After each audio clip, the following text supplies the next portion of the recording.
This is Ask Joe number 207, the slightly stressed out edition.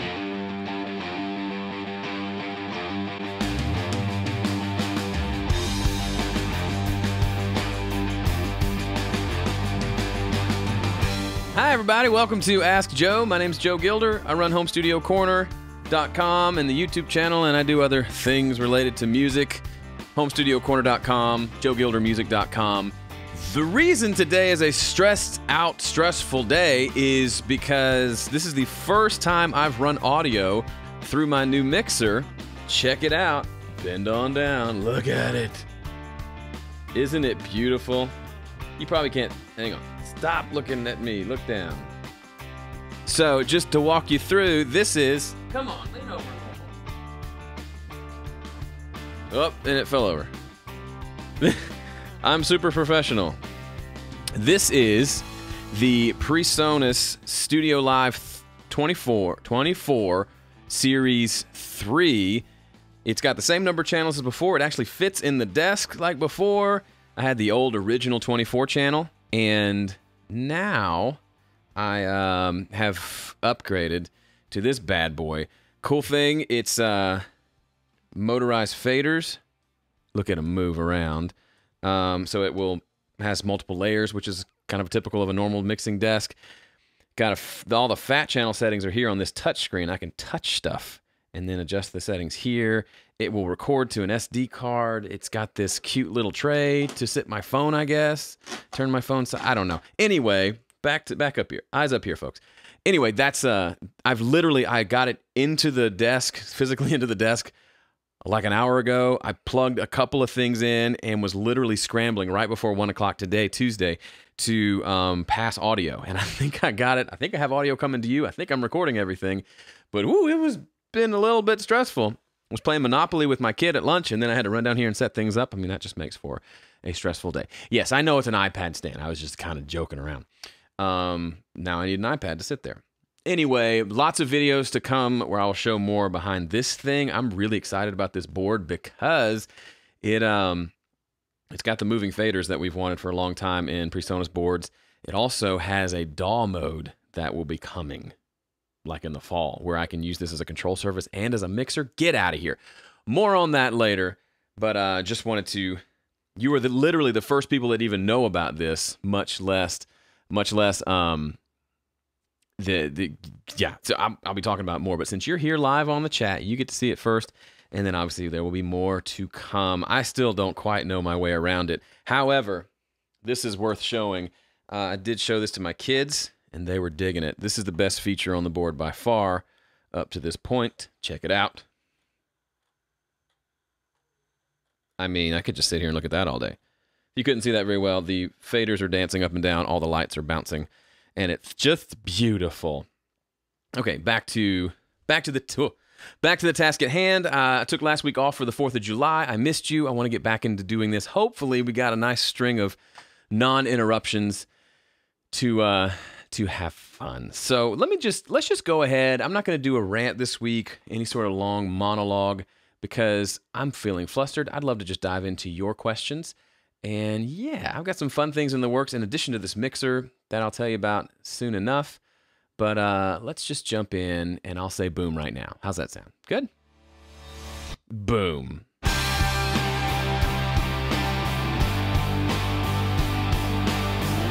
All right, there's a few questions in the chat about the mixer itself. I probably can't answer most of them because I've not actually done it yet.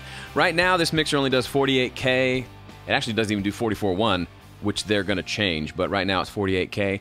For those of you who want to know about 96K and 192, I understand that seems better, and maybe you can hear a difference. I would challenge you that you can't hear a difference, and it just adds more processing and more, makes your file size bigger. I don't know.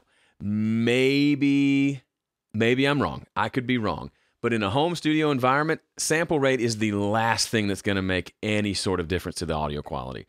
There are a million other things you can do to get better sounds than the sample rate. My opinion, I mean, technically, the added stuff that you get with a higher sample rate isn't even in the realm of human hearing, so I just going to throw that out there. But I don't care. Like, even if it did go up to 192, I wouldn't use it, so There you go. All right, let's jump into more of your questions. Paul Lucas says, "Hey Joe, do you have any tips on playing in DADGAD tuning coming from standard tuning?" Biggest tip is to just practice with it.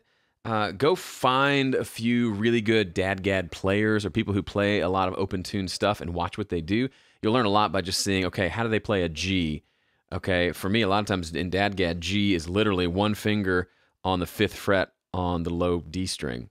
That's my G chord. You can add the 3rd in on the 4th string at the 4th fret. You can do some of those things, but really watching how someone plays it or listening, it's harder to listen and figure out what they're doing, but that's an option as well. Yeah, other than that, I think just watching other people do it is going to be a big one. And then just experimenting yourself. Because what's cool about DADGAD or any different tuning that's different from what you're used to is you'll figure out how to play some of the basic chords, but a lot of the cool stuff for me is the happy accidents. When I play a voicing that I've never, put my fingers in a certain position that is just interesting and it sounds cool, that's kind of neat. So other than that, I don't know. David Wilcox plays a lot of open tuning stuff. Learn how to play a few of his things, but I'm sure you can find some tabs and things like that. But practice is your big thing. What is your desk, and does it have a keyboard shelf? This was made by Sound Construction here in Nashville. They make a lot of the desks you see at bigger retailers, the ones that are made out of actual wood. They built this one custom for me when I got the Studio Live 24, so they actually built it to the shape of the mixer. This mixer isn't shaped exactly the same way. It's the same width, so it fits, but it doesn't fit quite as snugly, which is fine. But they make a lot of good desks. They make a lot of desks where they've, a desk specifically for this mixer or that mixer.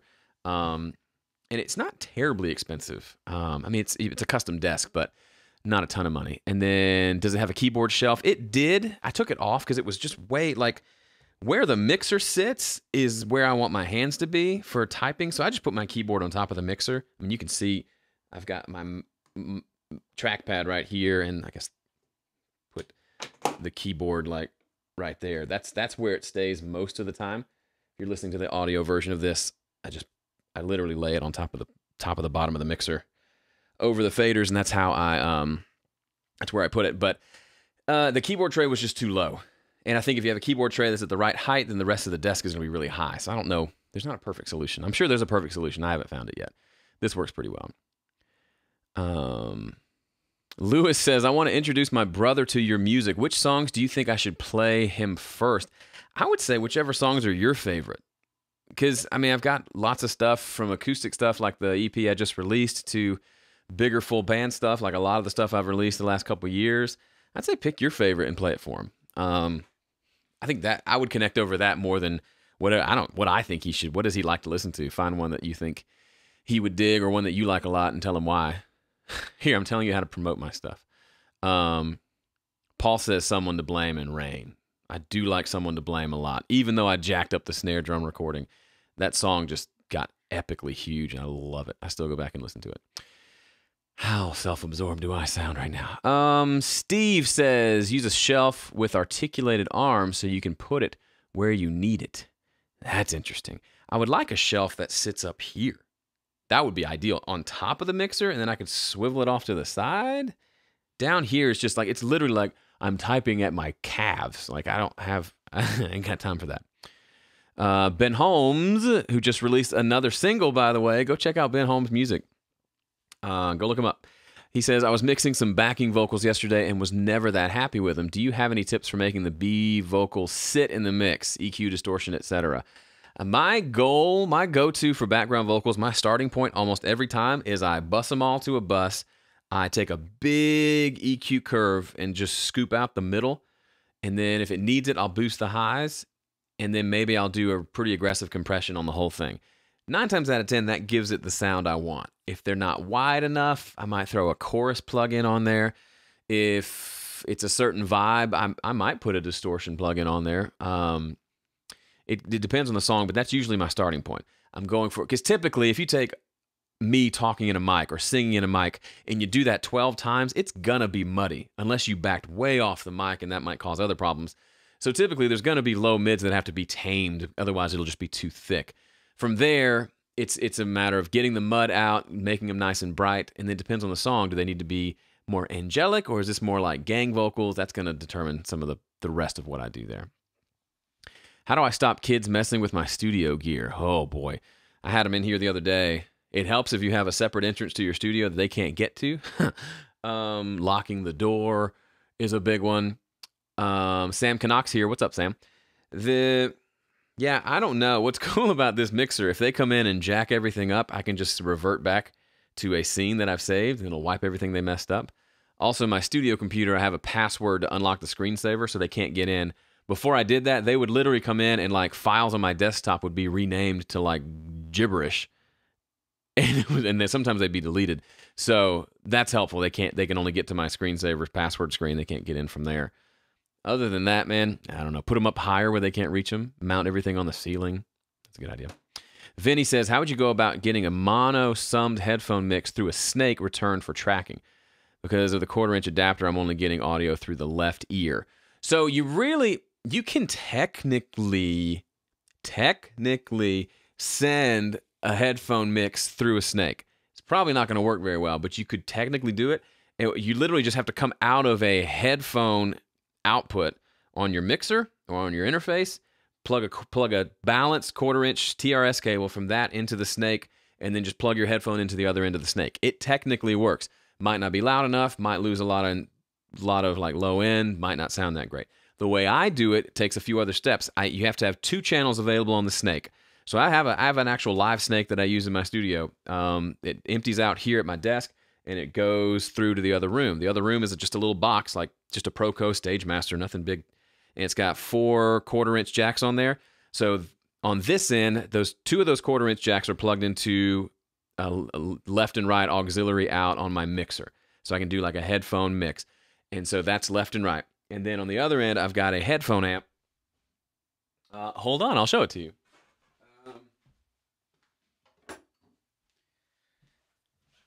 On the other end, I have this guy, which is the PreSonus HP4. It's just a 4-channel headphone amp. It's got left and right inputs on the back right here. So plug those in, and then you plug your headphones in and go. This thing gets really loud. That's how I would set it up. So you could maybe do it the way I described with one. You'd have to come out of a headphone out into the snake. Probably not going to work well. Better system is to go through the snake. If you have the snake already, go through 2 channels of the snake and plug it into here. If you really want it to be mono, which is what you said, this box is still a good option. Run just a mono signal through the snake, plug it into one side, and this has, you probably can't see that either, this button right here is a mono button. So if you only had 1 channel and you didn't care about hearing things in stereo, whack that mono button and everything gets summed to mono. There's the answer to your question. Sam says he used a Furman system with little mixers that each person gets their own 4-knob mix. Those Furman things are cool. They're ugly but cool. I don't know how much they are. Hearback is common and pretty popular around the Nashville area. Some people go with the splitters and actual like 12-channel mixers in the room, and you can completely mix it yourself. Lots of options. Are there significant differences in headphone amps? Probably. I don't care. I've always just used what I have. Like the only reason I got this is because I needed more headphone outputs for when people are here recording. And then also so I have a headphone amp in the other room. Otherwise, yeah, I'm sure there's plenty of significant differences, but I just don't care. Big Boss in the chat says hi. Hi, Big Boss. We have Big Boss here, folks. Doodle-a-doo. Let me scroll back up. Do you have that feeling of stick with what works? I'm not sure what you're talking about. I lost the context of that question.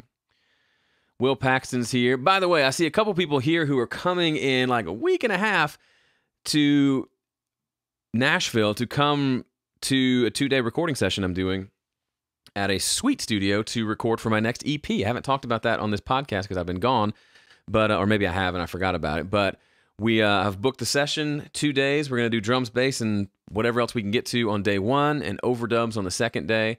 Got a good handful of people coming. Somebody's coming from Australia, Alabama, Oregon, Washington, Michigan. One person from Canada was about to come and then couldn't make it. So got a good crew coming out. There are still a few tickets available. Hit me up. I will let you know the details, but it's going to be really fun. Will Paxton's here, and I think I saw Ed. Yeah, Ed's here as well. He's coming down from Michigan. Will's coming up from Alabama. Going to be a good time. I'm sure I'll talk about it on the following episode of the podcast. So that's happening on July 21st and 22nd, which is fun. Robert Cohen says, question about your beginner's class. Do you have an expected date when the class videos will be downloaded for offline viewing? Great question, Robert. Thank you. Could you do me a favor? Could you email me a reminder, and I will get those going? I've been waiting to change out my internet provider because the upload speeds have slowed to a crawl. Literally, last time I tried to upload a decent-sized file, it went all night and didn't upload. So just got the new internet installed today. That's what I've been waiting on to upload those videos for download. He's talking about the Intro to Recording class. If you check out understandingrecording.com/intro, it's a brand new course that I'm doing. We're about 7 weeks in, covering a lot of the basics of recording, good foundational stuff. And right now the videos are streaming in the members area, but I will have download links available very soon. Thank you for the reminder. Where are the missing episodes of Ask Joe? Lewis, there's a good chance I've forgotten to post the audio versions. I know episode 205 got lost. They're all on YouTube, so you can find them there. I will try to go back and fix the others. I'm just very busy. Robert Hammond's birthday is Saturday. Happy birthday, Robert. That makes me happy. All right, let's go back up. Sean Johnson says, my acoustic sounds punchy live through the piezo pickup, but recorded with a large diaphragm sounds less so. Did you compress your acoustic on Rain to get that great punchy sound? This is a good question. First of all, pickups and microphones are two very different things. I don't like the sound of a pickup. It works live. Obviously, I use it live because it's just there aren't great options for miking up a guitar live without tons of feedback and problems. The thing about live is you really aren't getting to hear it like the rest of the audience hears it when you're playing and singing and whatever else you're doing. So that's a part of it. The option could be, and I hate that I'm even saying this, maybe record the pickup. Maybe that ends up sounding better. Maybe you've got one of those really nice sounding pickups that sounds good recorded. I would guess that's not the case, but it could be. I don't like the sound of recorded acoustic guitar through a pickup. I just don't like it. It just doesn't sound good to me. So if you're not getting a good sound with your large diaphragm condenser, it could be a number of things, and those of you who are regular attendees can probably list them. It could be the guitar itself doesn't sound that good. It could be the playing. Maybe your playing isn't conducive to a good sounding recording. Maybe you're not playing very well. It could be the room. It could be the microphone. It could be where you're placing the microphone. It could be how you're playing. It could be the thickness of the picks that you're using. Could be any number of things. But your question was, did you compress your acoustic to get that great punchy sound? No. The reason, and I feel like a jerk when I say this stuff, but you just have to take it for what it is. The reason my guitars sound good on Rain, which is my latest EP, the reason they sound good is I used a really good guitar. It's that one right there, that Gibson J45. I used a pair of good mics in stereo. I found the right position of those microphones, and then I played well. I know that sounds A, overly simplistic, and B, terribly narcissistic, but it's kind of the truth. So if any of those pieces are missing, if it's not a great sounding guitar acoustically, if you're not a great player, or if you haven't found the right place to put the microphone, if any of those pieces aren't in play, then you're going to have different outcomes, right? Doesn't mean, but basically, like, it's kind of like I saw an interview, and I think it was Sound on Sound. They were interviewing the guy who engineered a bunch of stuff at my feet. Engineered a bunch of the AC/DC stuff, and he says he gets the question all the time: How do I sound? How do I get guitar tone like Angus Young, right? And he said, well, you're going to need an SG guitar, you're going to need a Marshall 100-watt head, and you're going to need Angus Young. Ha ha ha, kind of funny, but it's the truth. It's only going to sound like that if you're using the exact same equipment and person. So that's a big part of it. Other big thing that people don't like to talk about, the size of the pick and the thickness of the pick makes a huge difference. If you're using super thin, little bright, like bendy picks, nothing wrong with that, but you should know that obviously is going to make your recording sound thinner. It's going to have that bright, splashy sound to it, which is great for some songs and some productions. But for me, I really like, I don't have one nearby. I'm currently, the last year or so, I've been using the Jazz 3 picks. They're tiny, they're really thick, and they don't bend at all. And it makes all the difference in the world in what my guitars sound like. They sound a lot thicker and fuller because I'm using this really thick pick. They don't get bright and overly bright, which is a problem you have with thinner picks. That's a big thing. I would be curious if that makes a difference for you. You may not like playing with it, but if it sounds better, I think sounding better trumps whether you like it or not. I got used to it. Honestly, I played them a long time ago, and I got some boomy recording, so I moved away from it. But I got better at recording, and I went through a phase where I was obsessed with Joe Bonamassa, and I saw that he uses Jazz 3s, so I went back to those, and I just dig them. They're thick, but they allow me to have that control I want. Sam says, everyone that's tracked with my Jumbo Larrivee has always raved about the recording tone. It's been on dozens of songs. Yeah, I mean, the guitar makes such a big difference. Yeah, it really does. And it even makes it worth putting up with the fact that this guitar won't ever stay in tune because it sounds so good when I finally get it in tune. So all the guitars on Rain, for example, that entire EP, every guitar you hear is just that guitar. I've got a Taylor that's great, nothing wrong with it. I'm in love with this guitar, and that's what I use. Ben says, when setting the pre-delay on a reverb, do you do it by ear or by calculating the millisecond time? I almost never mess with pre-delay. The only time I do is if I want it to sound a little bit like a slapback delay, but I'm too lazy to go put a slapback delay on it. Then I'll do the. Sorry, my brain is on thinking about a million things. Then I'll go in and set the pre-delay, but I'll literally just yank it back to 100, 120, which is where I normally put slapback, and I'll listen to it. But no, I'm not timing things. I don't. Once I start getting into math, it sounds less like music. I just don't dig it anymore. Let's see. People talking about Kempers, which are awesome. I don't have one. Maybe one day. Do you have a Telecaster guitar? Yes, that one right there. See that maple neck? That is a bootlegger guitar that is made by a guy up in Michigan. I traded a mic for it years ago. Great little telly.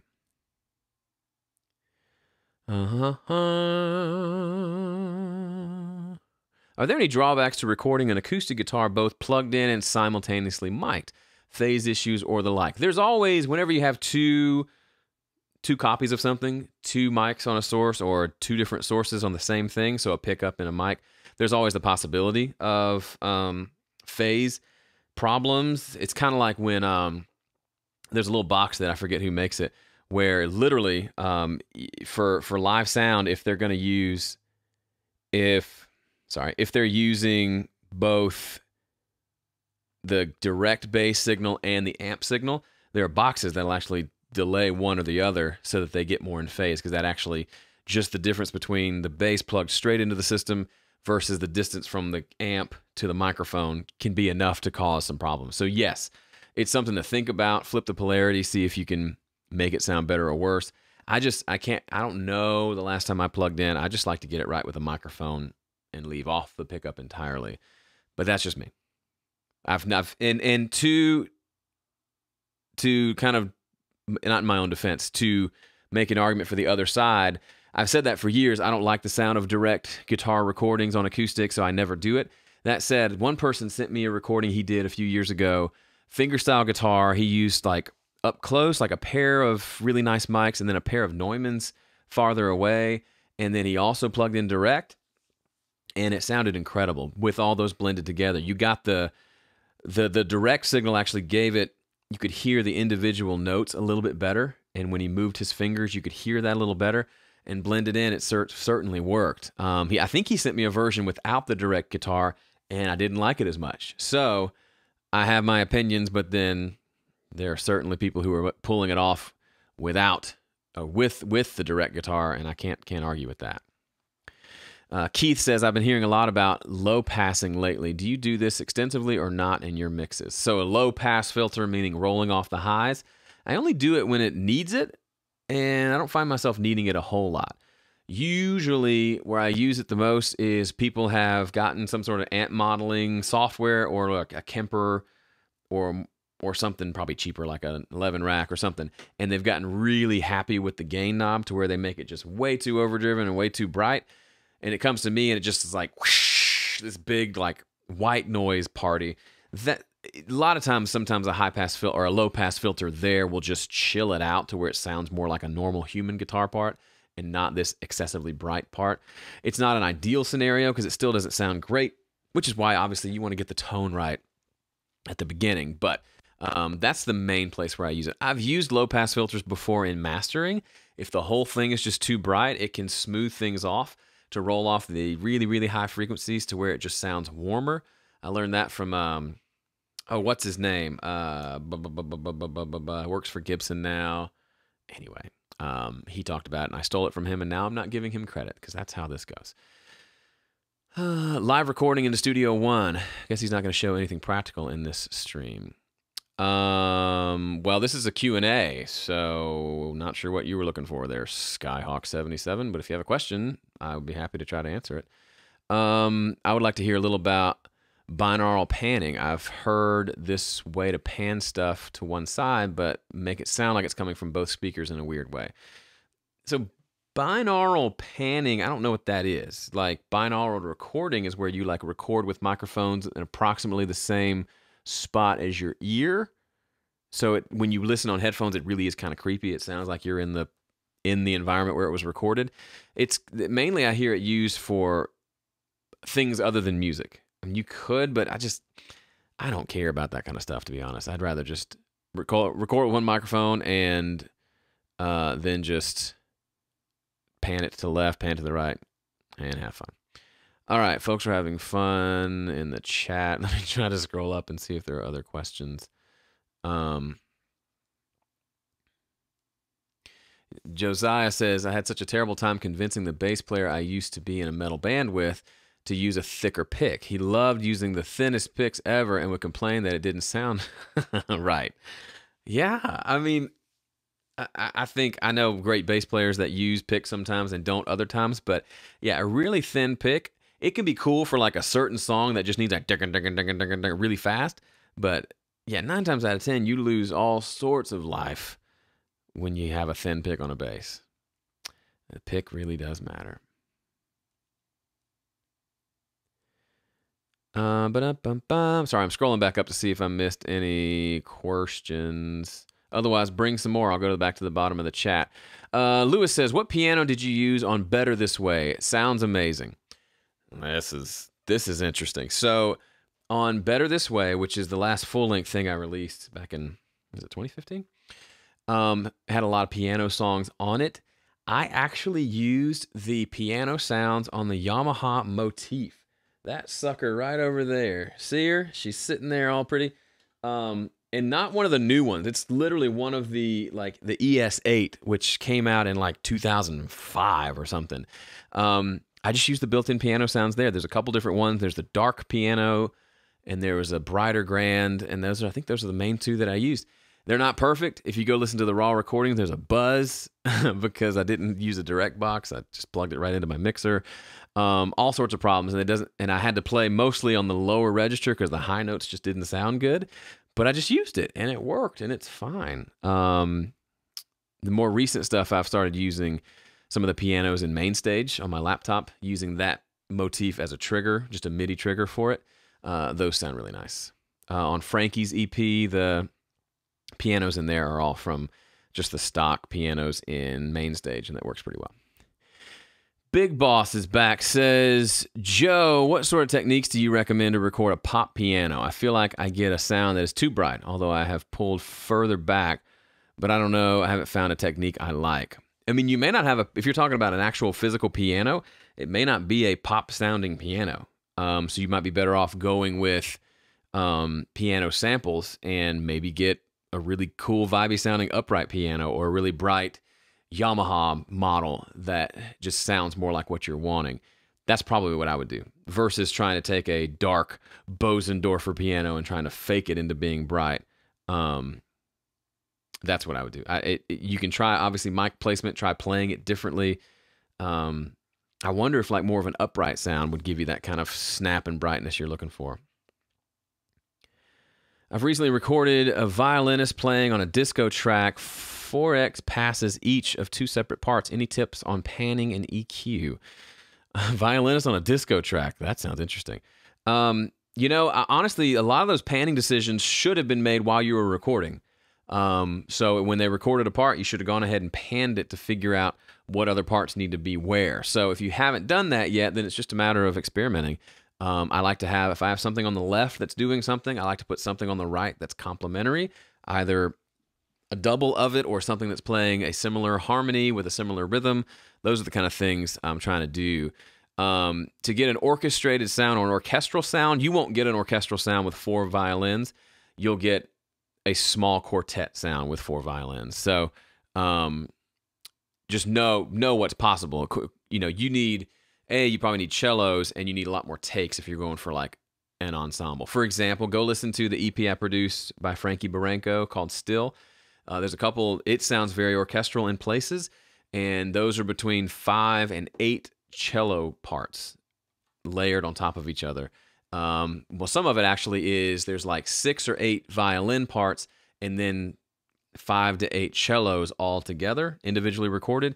That starts to get big. Now you could obviously add some reverb and make it sound bigger, but 4 violins isn't a whole lot. It might be fine, it might not. Honestly, you just got to get in there and mess with it. Josiah says, do you compress vocals when recording or prefer to work it? Oh, do you comp vocals when recording or prefer to work it in pieces? I think that's what you're asking. I like to, just for me personally, I hate recording 5 takes and going back and comping later. It is mind-numbingly boring, and it's usually unnecessary. I will sing through full takes until I feel good about a take, and then I'll go back and I'll just listen. And if I get to a spot I don't love, I'll rewind and punch that in. That's the way I do it most of the time. It's kind of like comping on the fly. If I get to the end and there's one line I didn't nail, I may go listen to a previous take. Maybe I'll do 2 takes and record them, and then I'll do the punch-in thing, and I've got 1 extra take to go check. But I don't like spending all that time listening to, think about it. If you've got an album, 10 songs, and you do 5 takes of vocals on each, that's 50 vocal takes you got to listen to. Because even though you find one that sounds good, a part of your brain's going to say, oh, but takes 2, 3, 4, and 5 might sound good too. I have to listen to all of them. It's just, I hate it. I hate it. I don't think it's necessary. And it kind of takes off the pressure. I like the pressure as a singer. If I know I've got 4 more takes to do, I may not actually try that hard. Versus if I know, hey, I'd love to nail this in the first one. Suddenly it changes the way I perform, makes it a little more urgent, and kind of yields better results. Scott, back to the violins, wants to know if they should be layered and panned in the same place. Scott, you got to try it, man. I can't tell you. I would probably pan them hard left and right and have them in a certain balanced way and then see what it sounds like. But again, every mix is different. I would have to have you here with the tracks in front of me and experiment for 15 minutes to give you a real answer. Daniel says, do you use any automation other than volume, such as compression or changing panning mid-song? I will occasionally automate a pan. If one part really just needs to be in the middle for the chorus and to the side for the verse, I'll do simple stuff like that. Occasionally, I'll have something moving back and forth, kind of like an auto pan thing. But other than that, I don't do a lot of that kind of automation. I almost never automate plugins, certainly not a compressor. I will sometimes automate the frequency of a low pass filter. So if I'm trying to roll off some highs, like the last chord of a song, ring, and there's all this like noise and hiss from the room or something, sometimes I'll automate an EQ to slowly roll off the high frequencies. So I still hear the low notes ringing out, but I don't have all that high noise if it gets distracting. That's the only real kind of automation I do. Mitch says, I was forced while on vacation to mix a song and didn't have anything but my stock Logic plugins, and it was my best mix yet. All I did was EQ, compression, and reverb. Yes, thank you. Proof, more proof that you just got to get the basics down. Robert says he started to automate EQ more. I know people that do it, and I'm sure there are situations. For me, if I think like a vocal needs a different tone for the chorus than the verse, I'll just take that chorus and put it on a new track and then just EQ that differently. That's my version of automation. Same thing if it needs more compression in one or the other. Instead of automating and always having to remember what's automated, I just split them to multiple tracks and then do the processing on each individual track as needed. David says, how do you make a mono source and make it true stereo? Do you have any tips or tricks? Thanks. I don't know what you're asking, David. Give me more specifics, because if something's mono, you can't make it stereo. So if you recorded a bass with one cable into a preamp and recorded one channel, there's no way to make that stereo. You can add a stereo effects to it, but I'm not sure what you mean by making it true stereo. How do you use your 11 racks in your recordings as an interface or via your mixer? I use it just like I use an external preamp. It's got analog outs that come into my mixer, and I just record it in that way. I've never used it as an interface. It is just to me, it's another piece of analog equipment in my studio, even though it's completely digital. And I tried using the control software where you can control the settings on screen. It just didn't work very well. So I tried it once. It wouldn't work, so I just stopped using it, and I just used the buttons on front. However, I've not used it in a while. I've been more into my pedal board and my Fender amp to get a lot of tones. I'm sure I'll circle back, though. How do you get the hand percussion on your latest EP sounding so good? Recording technique, EQ, compression? Good question. Hand percussion is really hard. If I had a secret weapon, it's... Hold on, I'll show you. If I had a secret weapon, it's this guy. This is the Cascade Fathead. The thing with percussion is, especially things like shakers and tambourines, they will chop your head off if you throw a condenser on them. And not to say you can't turn them down and EQ them and all that, but this kind of it just feels like it's EQ'd to make percussion sound good without being in your face. So like claps sound good on this, any sort of hand percussion, shakers, tambourines, they already sound better with this mic, which is interesting because this mic, as much as I'd like to use it on everything, I use it on guitar amps and percussion. And like as kind of a drum room mic. Otherwise, it doesn't sound good on anything else. And that's kind of the point, and it's cheap. So that's probably my biggest secret. Once I started using that on percussion, I found myself not even needing to use much mixing to kind of get it to sound right. So anything on my latest EP, Rain, that sounds like a kick drum, it's that djembe you can't see over there. And again, I just use one mic. I think I just put it on top. And I would literally, I would plug it into my ADL 700, which is a channel strip, and I would boost the low end on there, and then I would just move the mic and kind of just hit it and record a bunch until I got one that sounded pretty beefy. Then that one I would go in, chop up, and loop. So it was not, most of the time, it was one hit that I found that I liked, and then I worked it into a loop that I played along to. Robert says, I'm tired of Graham winning on dueling mixes. We need to help you take him down. You know, it's a meritocracy because we do blind votes for the mixes, and he just probably mixes in a way that appeals to more people. Or he just mixes better could be the option too. I will say, so if you're not familiar with dueling mixes, we've been doing it for almost 5 years. Every month we mix a new song. Both Graham and I mix it. People can listen to them and vote on them. Every month, literally, I can think of probably two or three times in the last 5 years when we finished our mixes. I've listened to his and I've listened to mine. Only 2 or 3 times have I actually preferred his mix to mine. And I know that sounds like I'm just saying that to kind of save face, but like truly, honestly, I end up liking my mix better than his. Not that his is wrong or he did anything technically wrong with his mix. I just end up liking mine better because it's me and I made it sound the way I wanted it to sound. Now, his mixes tend to be a little bit brighter. They also tend to have more general compression. So his mixes, if I pull them in and I'm level matching, you know, if my mix might be at dynamic range of 16, his might be a DR of 12 or 14. Does that make a difference? Maybe. I don't know. His mixes tend to have a little more bass, be a little brighter. I just don't like them that bright. But bright really appeals to people, and so that's a thing too. So anyway, I don't answer your question. I'm not trying to justify my losing. I have lost fair and square many months, but I also feel like I've won in the sense that I've not regretted. I've only a handful of mixes I've thought I could have done that better, but for the most part, I haven't. Why do you send your tracks off to be mastered when you can do it in Studio One? I've been mastering in Studio One myself, actually, the last several EPs, but the real reason is to have someone else who's a professional put their ears on it. Jordan says, you know what? The outro music's starting, but I'm not ready to... Let me turn that off. I'm not ready to stop yet. Jordan says, any tips for mixing vocals for a band like Little Big Town where there's no lead singer who is noticeably out front with the background vocals, just 3 to 4 vocals at similar volume? Just boost the background vocal volume or more. I love when there's more than one vocalist. If I can get away with it, I like to run them all to the same bus and then treat that as a lead vocal sound. So you can set the levels to get them all roughly the same, but they're all kind of hitting the compressor at the same time. It tends to glue them together in a way that's cool. Sometimes it just doesn't work and you have to just process them independently. But yeah, you have to treat it like there is no lead vocal. It's just there's this sound, this combination of voices that is the lead vocal sound. So Skyhawk is saying you can change a mono source into stereo by splitting the input signal to 2 left and right stereo channels, then pan the left and right channels independently or duplicate the channels and record to each. That will put it on 2 channels, but it won't make it stereo. It will still, if you take a signal and put it on 2 tracks and pan left and right, it will still sound right up the middle mono because it is still a mono signal.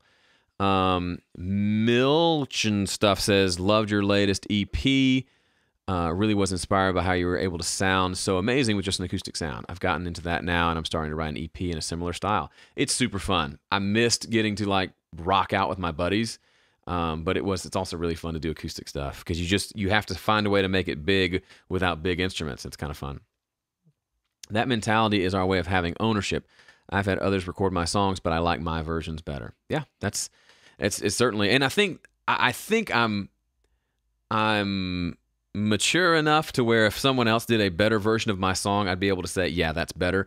Good example, if you've heard the remix version of Better This Way, when I released the album Better This Way, I had a remix competition where people could take the stems and remix it, and the guy who won, I actually liked his version better. I would listen to that one more than my version. So there you go. There's an example of someone who did it better.